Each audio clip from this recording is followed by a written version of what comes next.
Dragon Ball Tatakai, qu'est-ce que c'est? Dessiné et scénarisé par XQ alias Andy, Dragon Ball Tatakai nous raconte l'histoire de Sakana, un Saiyan provenant d'un univers parallèle à l'univers 7, avec pour but de récupérer les Dragon Ball pour empêcher son ennemi Yazaito de les utiliser à de mauvaises fins, et ce en demandant l'aide de Goku, Vegeta, Trunks et tous les autres de la Z-Team.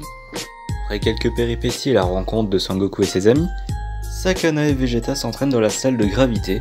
Contre toute attente, nous découvrons que Sakana maîtrise le Super Saiyan Blue, une transformation qui aura pris de très nombreuses années à Goku et Vegeta pour être maîtrisée. La suite de son entraînement se poursuivra avec Sangoku, et nous découvrirons que Sakana a la faculté de copier les techniques très facilement comme Kisei de Kuroko no Basket, ou bien Goku ainsi que tout plein d'autres personnages de Dragon Ball. Mais dans l'ombre, Yazaito arrive sur Terre tout doucement accompagné d'un Kaioshin. Et avant que la bataille commence, Sangoku va aller chercher Gohan. Car dans ce fan manga, en plus d'être un grand professeur, Sangohan n'a pas lâché l'entraînement. Bref, une fois ceci fait, Yazaito débarque enfin sur Terre.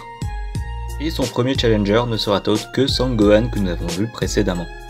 Après un échange de coups assez rapide entre Gohan et Yazaito, notre ami Gohan passera aux choses sérieuses et sortira sa forme mystique Gohan. Et sous cette forme mystique, il y a un petit détail qui me chiffonne, je reviendrai dessus un peu plus tard. Et après avoir lancé son assaut, Sangohan se fera avoir d'une manière un peu non conventionnelle. Mais Sakana viendra à sa rescousse. Sakana s'opposera à Yazaito mais se fera quand même battre malgré que Sakana était en Super Saiyan Blue. Et alors qu'il était au bord de la mort, nous aurons le droit à un petit flashback au sujet de Sakana et Yazaito, comme quoi Yazaito aurait tué le fils de Sakana. Qui avait un puissant pouvoir au fond de Sakana, lui donnant une transformation inédite. Donc voilà pour le début de ce fan manga. Je vous invite à lire la suite pour vous faire votre propre avis là-dessus, car mine de rien il y a des choses très sympas, à savoir on revoit un peu de Goten et Trunks, de Gotenks et même de Gotenks Super Saiyan Blue. Ensemble le dessin est vraiment très bon, malgré le fait que l'auteur reprend énormément de cases déjà existantes au sein du manga Dragon Ball. Pas que du manga Dragon Ball d'origine, même de certains fan mangas. Et au tout début du fan manga il y a un petit disclaimer à ce sujet. Et dans l'ensemble ça bouge bien, et l'auteur tente tout de même de proposer quelques idées. Mais personnellement, j'ai du mal avec quand même pas mal d'autres points. Premièrement, le fait que le héros de ce fan manga, Sakana, soit un énième Saiyan venu de nulle part ayant une force complètement abusée. Car ce fan manga se situe en période post-Dragon Ball Z, la fameuse période End of Z comme j'aime bien l'appeler, là où Goku et Vegeta sont normalement au maximum de leur capacité. Pour ceux qui n'arrivent pas très bien à situer la période End of Z, je parle du 28e Tenkaichi Budokai, là où Goku rencontre Oob. Donc qu'un Saiyan random débarque et qu'il soit aussi fort que Goku et Vegeta, c'est quand même compliqué. Dans cette même logique, c'est au niveau des vêtements que j'ai été un petit peu dérangé. Tant que Gohan garde ses vêtements de la fin de l'arc Buu, ça me dérange pas du tout.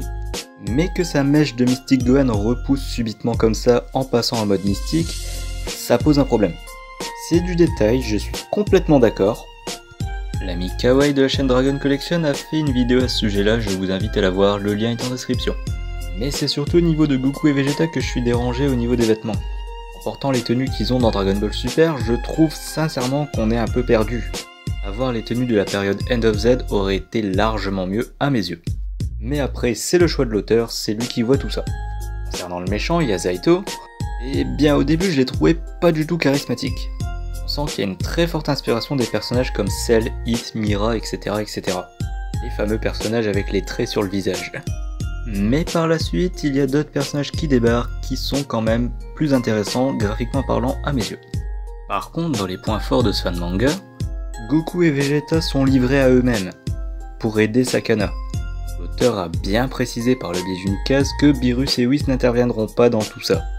Et donc ça, j'ai vraiment bien aimé le fait que Goku, Vegeta et du coup tout le restant de la Z-Team soient enfin responsables de leurs actes.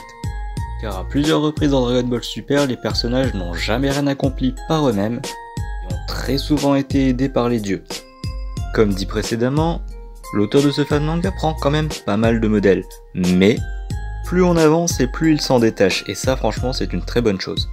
Quelques détails un petit peu étranges que j'ai pu trouver au début de ce fan manga sont très vite corrigés dans les chapitres suivants, avec des explications qui y sont apportées.